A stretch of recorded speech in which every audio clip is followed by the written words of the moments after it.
Afternoon and welcome to Round the Table with Christian Concern. And I'm delighted we've got a special guest with us today, ex-cop who is suing the cops, Harry Miller. So if he can be brought on screen. Hi, Harry. Great to have you with us. Yeah, thanks for having me. It's great. And we've got Andrea Williams as well here today. Hi, Andrea. Good to see you. Good to be with you. Yeah, great.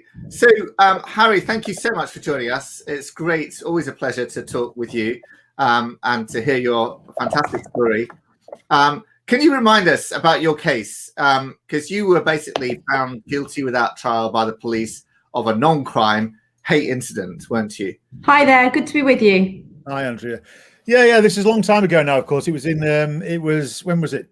January 2019 when it turned out that a police constable, PC Gull, turned up at my place of work. I wasn't there, so I rang him, and he said that the police were in possession of complaints that my place of work was unsafe for trans people because of the hateful element in my tweets. I asked the constable, what particularly was it that I'd said that was so dangerous? And he said, well, there were 30 tweets, but the most dangerous one is this, you posted a limerick. I said, well, I don't write limericks. And he says, well, you retweeted a limerick and this has offended somebody. And now we're investigating you because this anonymous person has decided that your place of work, Immingham Dock, is very, very dangerous for trans people because you work there, and therefore we are investigating you and advising you to stop posting on Twitter. And I said, all right, okay, then have I committed a crime? He said, nope. And I said, well, why are you here then? He says, I need to check your thinking. At which point I said, it always amazes me that he said that. I need to check. He actually said a job description of a police officer. I need to check your thinking, Harry. Yeah, I need to check your thinking. And I said, okay, let me get this straight. So you're a police officer, yeah? Okay, I've not committed a crime, no, and you're here to check my thinking, yeah. I said, do you any idea what that makes you sound like? And he said, nope. So I reminded him about 1984, George Orwell's dystopian nightmare of thought police and thought crime and all that sort of stuff. And I told him that 1984 was a dystopian novel, not a police how-to manual. But the entire reference just entirely passed him by. And of course, when I further questioned PC Gull about why he was doing this, he told me that he'd been on a course. And on this course, get this, he'd been told that. And at this point, I have to tip my head like this slightly to show, a concern. On this course, he'd learned that sometimes in the womb, a female brain accidentally grows the wrong body parts, and that's what being transgender is. And that was an actual course. How do you argue with that? How do you argue with that? That was a course for police officers. Yeah. I mean, not directly, but indirectly. This has got mermaids written all over it because we have transcripts of mermaids courses, and it's straight out of that book. It's the same language. It's the same absolute nonsense. Yeah. Of course, when you ask who did the training, they conveniently say, "Oh, well, it was organised by the diversity panel." And you go, "Well, who are the diversity panel?" And they go, "Oh, we don't know." Like.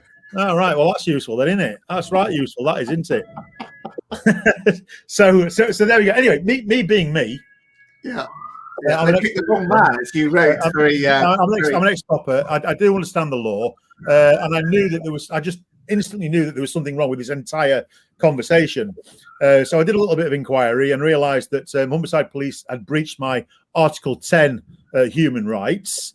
So I told them to apologise. I told them to withdraw the non-crime hate incident, which was now registered against my name, and they doubled down and said no, and said that were I to continue tweeting in this vein, that it would likely escalate to a crime, and therefore this intervention by PC Gull was necessary. And I asked them, what crime do you have in mind? And the only crime they had in mind was, predictably, the murder of Stephen Lawrence. Now, how we go from tweeting limericks and saying things like, so who won the 1976 men's decathlon at the Olympics? Because that was classed as hate speech, by the way, asking that question.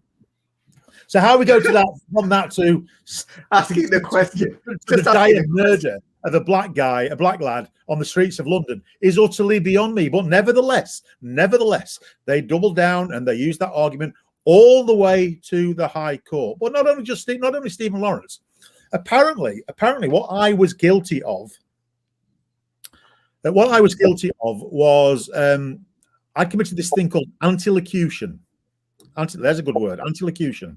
And antilocution apparently is the staging post for a 5-step journey which ends in genocide. That's what the police said. So they needed to stop me tweeting about 5 steps away from genocide. Yeah, exactly. They need to prevent me from getting on the genocide train by stopping me tweeting about the 1976 men's decathlon. Which to the rational mind sounds absolutely bonkers. But there we go. So Harry, listen, you wrote a great article for us on our website called "The Wrong Man," because basically the police, you're not intimidated by the police. This is why you're the wrong man, isn't it? How come? What's incredible about you though is that you actually resisted. Yeah, well, I did resist. It's quite funny because a number of commentators from the BBC and local radio stations have said, why aren't you like a normal person to just simply take it on the chin, take your telling, take it on the chin and move on? I'm like, well, why would I do that? Why would I take a telling when I've done no wrong? I just don't get that. This is not the world that we live in. Common law states quite clearly that we are free to think, say and do precisely as we choose, up until a very clear point where the law says this far and no further. That's it. And we differ from Napoleonic Roman European law, which dictates what we can do. So right. For me, trying to interfere with me and the suggestion that I should just take it on the chin is actually an act of treason. It's an act of treason because it's undoing Waterloo, it's undoing the Battle of Trafalgar, and it's undoing Brexit in that it's trying to turn us into a European Napoleonic style subject who can be, where our thoughts, actions, and words are dictated to by the state. So I'm naturally against all that. Fantastic. So, and Harry, you've written a great article for us on how you're the wrong man for them to pick, which maybe my colleagues can put in the comments there. So, listen, you went to court, right? And you won half your case, didn't you, in court originally? Do you want to explain that? Yeah. So we went to the High Court, and we took the Chief Constable of Humberside to the High Court because he was responsible for the actions of his officers. But their argument was that they were simply following the national guidance set out by the College of Policing. So we said, okie dokie, then we'll take the College of Policing to the High Court as well. Now, we had this bizarre judgment where the College of Policing guidance was classed as legal, but following the guidance was classed as illegal. So we said we spotted the flaw in that argument, which is why we've gone to appeal against the College of Policing, and that was heard the Supreme Court last month. On I think the 8th of March, because it just doesn't make a lot of sense, does it? Where you can say, the guidance is legal, but following it is illegal, and it would make sense had at the High Court the College of Policing said, look, this is our guidance, and this is what Humberside did, but notice what Humberside did is not in our guidance. They went off-piste. So please don't call our guidance illegal. It wasn't us, Gov. It was then idiots at Humberside. They didn't follow the guidance. But that's not what happened at the High Court. Basically, the College of Policing barrister conducted the Humberside defence and stood by everything that Humberside did, and claimed that they were simply following the guidance. So quite how we get to this ridiculous situation where the guidance is legal but following it is illegal is, well, there we go. That's the law for you, though, isn't it?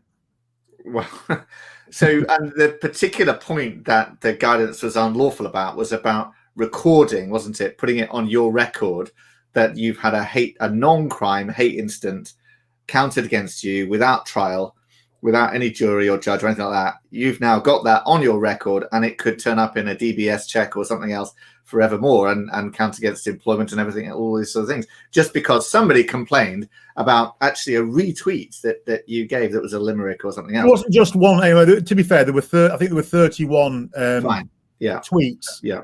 But one or two of them were a little bit rude, but there was none of them at all targeted a trans person, not a single one. There was nothing. There was Lawrence Fox, funny enough, has got this policy that he told me about the other day that unless he would be happy to put what he'd said on a massive billboard and dangle it from his parents' bedroom window, he wouldn't say it. And that's me. There's the stuff that I said, which, okay, a little bit rude, a little bit profane, etc. But none of it came even close to targeting anybody. In fact, Mr. Justice Knowles said it wasn't even in the foothills of harassment. That's what he said. He wasn't even in the foothills of harassment. And when Mr. Justice, there's no specific person being named or anything like that going on. The person who complained was just an anonymous person. You just think, Tim, about the kind of level of, let's think about the level of language and the level of profanity in the culture generally. And for Harry to be picked out in this way, or for the full force of the law to come, actually to move towards a criminal sanction, it shows you where things are going, but also, of course, the massive impact, the chilling impact that this has. Harry, they did pick the wrong man, because I mean, where did this energy, where did this vitality come to push back? I mean, we can see what you're like. I mean, we can see that you're a lot of fun. We can see that you speak your mind. I mean, and that's no doubt the reason why they picked the wrong man. And because you had but it took some courage, did it not, to fight back? Most people just go silently. We're living in a culture where lots of stuff, which is really quite could be viewed as insulting or profane or is there. It's on mainstream television. It's out through social media. No one bats an eyelid. Yeah, I don't know. I mean, if somebody could have, fast forwarded from that day to this and shown me in one go everything that I would go through, maybe I wouldn't have been quite so courageous. But history has a habit of unfolding bit by bit by bit. Yeah. And what I've tended to do is just put the correct foot forward. And there's that beautiful story in the book of Joshua, I think it is, where God says, wherever you put your foot, you'll have it. You'll have it. And that's all I've done. That's all I've done. I've just simply put one foot in front of the other. And this is where it's taken me. And once you act courageously, courage often brings its own rewards. It comes back to you, pressed down, shaken together, and running over. It really does. Courage is the flower of conviction. I mean, and so when you know that something is worth contending for, something is true, that there is an injustice, then to take the step of courage, and courage breeds courage. Yeah, exactly. And then courage breeds opportunity. And we live in a fear. We've been so subdued culturally by fear. Almost the fear of, the fear of something greater than actually materializes. You are right that it's to step out. If you know the end from the beginning, you might think, I'm not sure I could go through all of that. But the point is, you can live through the next thing because you've taken the first step, and God upholds you. One of the things, absolutely, and I remember doing. I've done, in spite of my size, I've done two London marathons years ago, and in one I remember absolutely blowing up at about mile 16, and the pain was just so intense. Marathon runner. Yeah, and I remember thinking, I can stop this pain simply by stepping that side of the line, and then I get a bus and get picked up, and the pain will be gone. But then I will have to live with that disappointment and the pain forever and ever and ever. And so I just thought, no, I'm just going to press on, because eventually that 26.2 miles will come up, and that's it. That sort of pain is temporary. Yeah. And it's exactly the same with this. In my darker moments, and I've had quite a few, I'll be honest with you, I've always gone back to, well, how am I going to feel next week and next year and in 10 years time? And when I sit my grandchildren on my knee, as General Patton famously said, and they say, "Granddaddy, what did you do in the great culture wars?" Well, I'll not have to say that I shoveled Louisiana. That's that's from General Patton's speech. Okay, and that was me. I don't want to have to say that. I want to say that, to put it in more in terms which are more in keeping with this particular program, I want to say that I finished the race. That's what I want to do. I want to say that I finished the race. That's it. And I want to run in that marathon alongside you, Harry. I actually really. I ain't doing any more, mate. You'll be on your own. Listen. I wanted to move on there, because we're waiting for the judgment in your Supreme Court hearing, Harry. No, Court of Appeal hearing, not Supreme Court. Oh, sorry. Yeah. Okay, fine. Yeah, Court of Appeal. But Priti Patel has preempted it this week. Can you just talk us through that? Yeah. Well, I was sitting down late on Saturday night, just to watch an episode of Mayor of Easttown or something, and suddenly my phone started going absolutely bonkers with news that the Telegraph wanted a comment from me. I'm like, why? What's going on Saturday night? This is a bit weird. And of course, Priti Patel has threatened. Well, advised the College of Policing that they need to stop recording non-crime hate incidents and review their guidance, which took me entirely by surprise. I mean, why now? Why at that time on a Saturday night? Why? Well, the truth is, I don't know why she said it now, but she must be very aware, as I am, that the Court of Appeal ruling will be dropping at some time. And I strongly suspect as well that she's been advised by the College of Policing and by the QC for the College of Policing, good guy actually, that the case was hopeless. I mean, absolutely, utterly hopeless. So I suspect that she's fearing the worst in terms of the ruling again being against her. So maybe she's just trying to get ahead of the curve, and so she can have told the College of Policing what to do, and distance herself from the court telling her to tell the College of Policing what to do. I mean, that's the only sense that I can make of it, in all honesty. And have the College of Police responded to that yet? Well, yeah. The College of Police have responded with another great big whopping lie, as they always do. They came straight out and said, we stand by our non-crime hate incident collection because it's a proven technique for the prevention of much more serious violent crime. Well, that's just a lie. That's an absolute proven lie. We put out freedom of information requests last year to all forces controlled by the College of Policing to ask them how successful this policy of collecting NCHIs had been. And the fact of the matter is, there's not a single force that analyzes non-crime hate incidents in reference to the escalation of crime. Not a single one. They simply don't do it.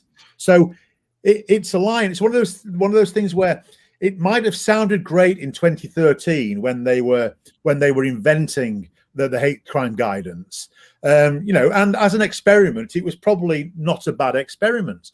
But if you're going to experiment with something that borderline breaches Article 8 and Article 10, you have got to have checks and balances, and you've got to implement the idea, and then keep an eye on the idea to see how effective it is, because that's your only defence when it's taken to court, is that, well, yeah, it is a slight breach of Article 8 and it is a slight breach of Article 10, but look, here are the benefits to wider society, and you can then present them to the courts, and a sensible court's going to go, yeah, on balance, I think you've considered everything, and we're going to rule with you. But when they haven't done that, at all, then I don't think they've got a leg to stand on.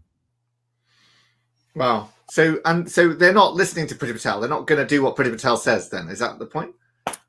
Who knows? I mean, the separation of powers that we have in this country means that the government cannot dictate to the police what they will and will not do. They can simply make laws, and of course the police are oath bound to uphold the law. But with non-crime hate incidents, there is no statutory basis for non-crime hate incidents, and when we try to tell them this at court, that was their defence. We're doing this off our own back.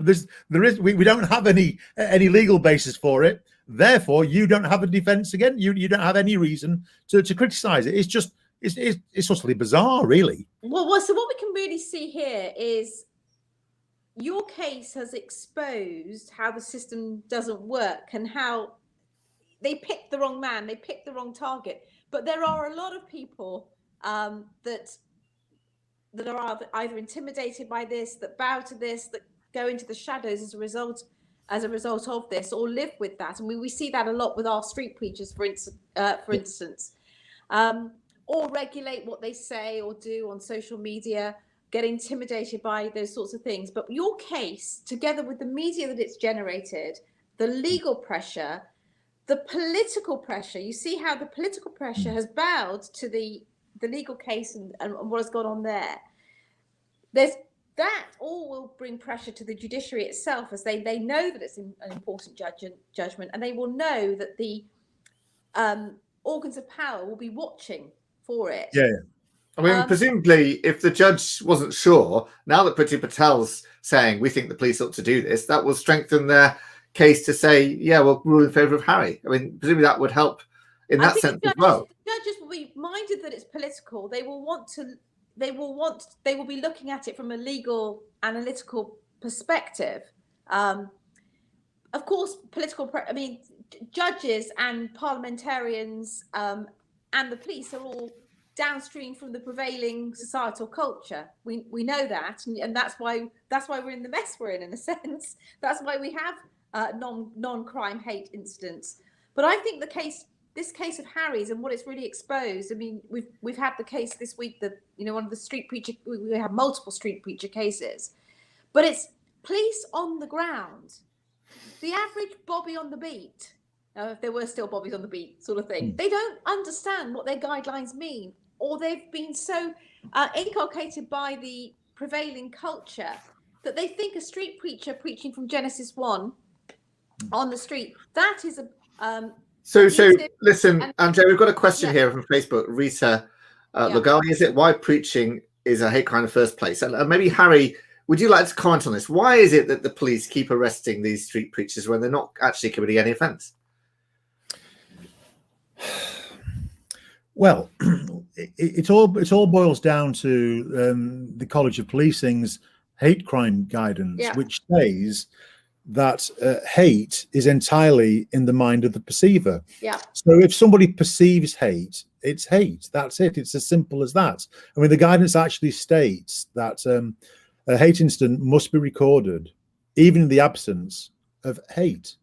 I mean, it makes no sense on any level. But then that feeds into the situation where certain ideologies are favoured and other ideologies are not.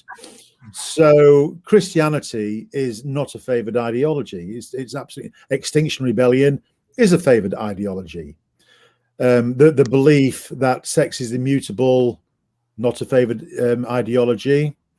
Trans ideology, favoured ideology. So it very much depends. The application of any of this depends on the on where you rank in the ideology league. In all honesty, And unfortunately, street preachers are, they're very, very low on the list of approved ideologies. And so it's very easy for a police officer to go, do you know what, that person over there thinks that they don't like it, you're causing offense, they're offended, they don't like your ideology, blah, blah, blah, blah. Therefore, we're going to take necessary preventative action, because if you stay up there much longer, you know how it ends. Somebody will get stabbed and we'll end up with a genocide. That's exactly it. That's exactly it. We had three preachers in Bristol, and it came out in evidence. That there were 4 known criminals in the crowd who were rabble rousing. This is the case of Mike Overd, Adrian Clark, and the 2 American street preachers that were over at the time. This is the Bristol 4, we call them. Who did the police arrest on the ground? The police that knew the rabble rousers in the crowd. They arrested the street preachers. Similarly, last weekend, John Sherwood, in his early 70s, in a shirt and tie, in a very calm voice, taken down from his little steps. This 71-year-old was wrapped in handcuffs behind his back. You can see I saw the bruise yesterday when I met him. You can see the bruise on his arm. Pushed into a police vehicle, held overnight in a cell. He was just standing in Uxbridge, preaching from Genesis 1. So it's, and the other thing about all of this is kind of why I remember studying criminal law, back in the 80s. I mean, a first principle of criminal law is that you have to intend to do the act. There has to be a mens rea. You have to intend a crime. And you then have to act the actus reus. You have to act the crime, and not have a defense. Yeah. And yes, and not exactly. And so, but here, the idea that someone can be offended, and that renders you hateful, that renders you guilty of a hate crime, when in fact, so people have different motives. Free speech is a vital freedom, of course, in our society for the free exchange of ideas, and not to become totalitarian. The street preachers, very often people say, I really wish they wouldn't do it the way they do, or look at them, aren't they peculiar? But their heart, and we've represented many of them, tens and tens of them now, with 100% success rate. We thank God for that. But their heart is always to say, we love people. We're out there on the streets because we want to save people. And that's their motive. So their motive is the opposite from hate. Yeah, and provide, I think we have in this country very adequate laws that prevent somebody, even with a good motivation, from, harassing, causing alarm and distress, communicating maliciously. There are adequate laws already in place that stop the over-enthusiastic, good-hearted evangelical who, suddenly gets a word from the Lord and pursues this one poor creature around town night and day, screaming in their ear, Jesus loves you. There are definitely laws, correctly so, that prevent that. But a guy standing on a soapbox, preaching the gospel, reading from Genesis 1, not even in the foothills, But again, we have this situation where there's a ranking of ideologies. I don't understand, for instance, why the Book of Mormon in London, it's been running for years. Absolutely running for years. I mean, I've seen it 2 or 3 times because it's absolutely brilliant, but it's the most profane piece of theater you will ever see in your life. But you couldn't have a similar book of the Quran that equated that took a bunch of Muslims and introduced a magic frog that stopped people getting AIDS, and an entire religion based upon that, and that had a scary dream in the middle that's got O.J. Simpson's lawyer, Hitler, Genghis Khan, and all the other words, doing a dance. You just couldn't have it. You couldn't have it. There would be bombs and people dead in the street, and the police simply wouldn't allow it. They would not allow it. They would shut it down overnight, because They do not apply hate laws and hate sensitivities equally. They simply don't. They do it all on the basis of what they think they can get away with and a ranking of ideology. It's shocking. It's absolutely shocking. What then happens is that you get a lack of ability to actually call things out as well, because because where there are certain favor groups, you end up being unable to say what something really is. Which Andrea leads us into the other big case that was heard in court this week, which is Maya Forstatter's case, where she lost her job for saying that sex is biological, which is only a scientific statement, isn't it? It's only a statement of fact. Sex is biological and immutable. And her case was in the Employment Appeal Tribunal this week. And it's quite disturbing, isn't it? I find it quite disturbing that this needs to be argued in court. I mean, the legal brief for her case started off saying it is a belief that biological sex is real, important, immutable, and not to be conflated with gender identity, so beyond the pale that it's not worthy of respect in a democratic society. And that's actually the point that was being argued. Yeah. How did we get to that, Harry?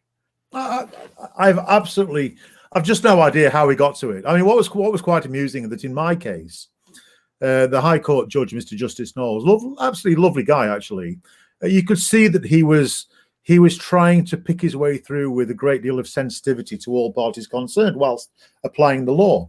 And in his ruling, he says that he's very aware of the Gender Recognition Act and the controversy around it, and for that reason, he was not going to step into it in any way, shape, or form. And then he says, however, for the purpose of this ruling, I'm going to use chromosomes as the basis when I talk about males and females. Well, you just stepped into the debate, pal. You're just right there. You stepped into the debate. That's by the way, Judge, isn't it? Yeah. By the way, Judge, using chromosomes as a basis for determining and distinguishing sex is precisely what Maya Forstatter's tribunal said was not worthy of respect in our society. Now, the second I saw that ruling, I fed it directly into Maya's appeal, because my judge beats your judge every day of the week. And my judge just used chromosomes. So I'm really hoping for a positive outcome on that one. Well, I can see that David McCareth is watching. Dr. David McCareth, who lost his position with the Department of Work and Pensions for objecting to enforced use of pronouns. Hypothetically, he never actually did it. Hypothetical enforced use of pronouns. And in his ruling, they said belief in Genesis 1:27. Lack of belief in transgenderism and conscientious objection to transgenderism, in our judgment, incompatible with human dignity and conflict with the fundamental rights of others. So you're breaking human rights by believing in Genesis 1:27, Harry. Did you know that? This is actually, we've come to know Dr. McCareth. He's a fantastic doctor with decades of experience. The idea that you would remove from his position a doctor who wants to put on a medical record and on a government record that a man is a man and a woman is a woman, that would be something that is discriminatory, that would bar him from his job. We enter the land of make-believe, apart from we don't. It's a reality. And that is following him around. It's currently subject to appeal. So I think you need to feed into that one as well, Harry. Oh well, get in touch. We'll have a coffee and we'll go through it and we'll sort that out. But you're absolutely right. I mean, the only reason that you go and see a doctor, the only reason is because it is on account of your biology. You don't go for any other reason, do you? It's on account of your biology. And saying that I have the biology of a man, but I need you to record me as a woman, is like going to the doctors with a foot injury and saying, I need you to record this as a hand injury because my hand identifies as my foot and my foot identifies as my hand. It's, and failure to respect this is the equivalent to genocide, and you need to be struck off immediately. This is precisely what if a doctor can't name the sex, if a doctor can't say it, then we are in we are in very serious territory. I mean, it has all kinds of implications, in fact, safety implications. You know, Of course it does. Of course, even when if you're going to put somebody under with anaesthetic, you kind of need to know whether you're dealing with a man or a woman. You don't want to kill somebody because actually, yeah, you've got a bloke who's a woman or a woman who's a bloke. So yeah, it's so confusing. It's ridiculous. And I tell you what, it serves nobody at all, other than the narcissism of the individual doing the demanding. That's it. I think what's very tragic in terms, again, culturally, when we look at this culturally, is it's so all pervasive, and so many people are in fear. This is why we commend your courage, and we need more people of courage. But when the culture comes to a situation whereby we're training our children to think according to the culture, when we're confusing our children, but parents that might question it are put in fear, forced to remove their children. Teachers lose their job when they question it. These are our cases. Well, this is why I was saying to Tim earlier that the College of Policing are not just wrong; they're evil. They're absolutely evil, because since October of last year, and this is after my ruling, in full knowledge that we were going to be going to either the Supreme Court or the Court of Appeal, the College of Policing doubled down and reissued its guidance, and then extended it so that now school children, it doesn't give the ages, school children may now be subject to a non-crime hate incident. And this, quite frankly, it's an assault on innocence. It's an evil, demonic assault on innocence. Well, this is why I will stand against it.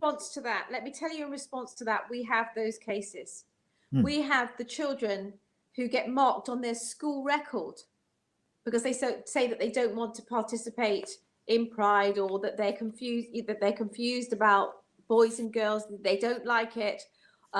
We've had them marked on their record. We've had them isolated in school. We've had them suspended from school. We've had social services visiting parents. We've had threats from social services with older. That's just primary school age.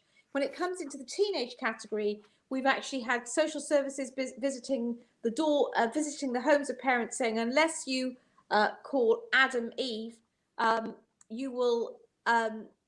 we will consider removing your child, when the parents refuse to call Adam Eve. I mean, these are things that we are dealing with. And I think I probably spent most of the last 30 years actually a little bit like this. Why does no one see what's happening? Why? But particularly since, I mean, the trans ideology has come so fast, so quickly in the last 5 to 6 years. And what I'm surprised about is that there is just generally there is some pushback. You're the pushback, but still, why so many? And there is a case, is there not? There's a case as well that a 16-year-old is bringing, isn't there, against the police for recording a hate incident against her that could stay on her record forever for something she said in school. I mean, it's crazy. Yeah. We've got a couple of I think designated as Miss B's who are pushing back, and more power to their elbow, because again, when you do this, it affects everybody. It affects you, it affects your friends, it affects your wife, it affects your husband, it affects your kids, it affects everybody. You've got to have, I don't know what you've got to have. You've got to have a real commitment to the truth, and I think it definitely helps to have faith in something beyond yourself. Whether that's a Kantian principle, or whether it's a faith in God. You need something beyond yourself in order to do this, because it's very sacrificial. It is. I've got a question here, Harry, from Lorraine Davidson on Facebook. Who is in charge of the College of Policing? If Priti Patel can't tell them what to do, who can tell them what to do? Well, the courts can, but other than that, they're just this. They're a quango. They're a group unto themselves, and trying to get details out of them is very difficult. I mean, one of the interesting things that you can do is, because they're a private limited company, just like Specsavers, you can download their accounts from Companies House, and I'll tell you what, that makes very interesting reading. Very interesting reading, because they do about 10 million quid's worth of actual work, but they've got a 39 million pound wage bill and additional expenses of another 20 million. So without massive gifting from the Home Office, they would be absolutely bankrupt. Now, this is the reason they're fighting so hard to keep the hate crime guidance, because it's like Willy Wonka's chocolate factory. You know, if you can't produce chocolate, what are you going to do? And that's all they do. That's all they do. They simply reproduce hate. They invent hate. I mean, over in Scotland, of course, looking at somebody a bit funny is now a hate crime, isn't it? So we're going to be incorporating that anytime soon. So, you know, looking at somebody a bit funny, frowns, you know, eyebrow raisers, rolling your eyes. Well, it could be a hate incident. Blushing at the wrong point. All of this is going to be an indicator of hate, and it's putting you on that first step towards genocide, as we've said. So they're going to be adopting all of this, because without it, what do they do? What do they do? And that's why my organisation, Fair Cop, we will be calling not just for the abolition of the hate crime guidance, but we want them closing down. We want the College of Policing just shutting down. It's unfit for purpose. Well, Harry, listen, thank you so much. We really appreciate what you're doing and your courage, and your example is standing up against this evil ideology. I totally agree, it is evil. You do call it out, Harry, in a way that so many do not. I mean, and let me just, so many Christian leaders don't call it out. The hundreds of cases that we've had in recent years, and it doesn't get called out in the terms that you've just called it out. People do not call it out. And I thank God that you are there calling it out in black and white terms. You've got the courage to say, this is not fit for purpose. This needs to be closed down. What are we doing? This doesn't work. I'd say without compromise as well, actually, Andrea, because, you know, the normal response is, well, they might have got things a little bit wrong, but we do recognise that transphobia is a terrible thing, and this is a terrible thing, and we're not saying that. It's always, everything is full, it's peppered with apology, and I just will not apologise. I will not apologise. You know, I'm going to take Jesus' example of going in and turning over the tables. That's me. As I wrote for you, I'm much happier with driving tent pegs through my enemies' heads whilst they sleep than I am with, you know, rocking back and forth, singing Hallelujah to a Graham Kendrick song. That's just not me. You know what I mean? It's just, I'm a fighter. I want to get in there and I want to start smashing skulls. That's just the way I am. To be fair, it's a Graham Kendrick. I remember a very early album where he sings "God Put a Fighter in Me," and you know, I think I'm much more God Put a Fighter in me than Shine Jesus Shine. It's just my nature. We need to take down that which does so much evil to in society, and which harms so many, and it harms the truth. So they picked on the wrong man, and you are the right man, is what I say. Listen, thank you so much, Harry. I'm sure we'll have more conversations with you going forwards, and we're really looking forward to your judgment. I really hope it goes your way. We're praying it does, and I'm sure we'll be collaborating on the David McCarrick case as well with you as well. So thank you so much. Really appreciate you. Thank you, Andrea, as well, and thank you those of you watching. Hope you enjoyed that, as I did. Do follow us on Facebook, Twitter, and on YouTube, and connect with us, and we'll look forward to seeing you again soon. Thank you. Goodbye.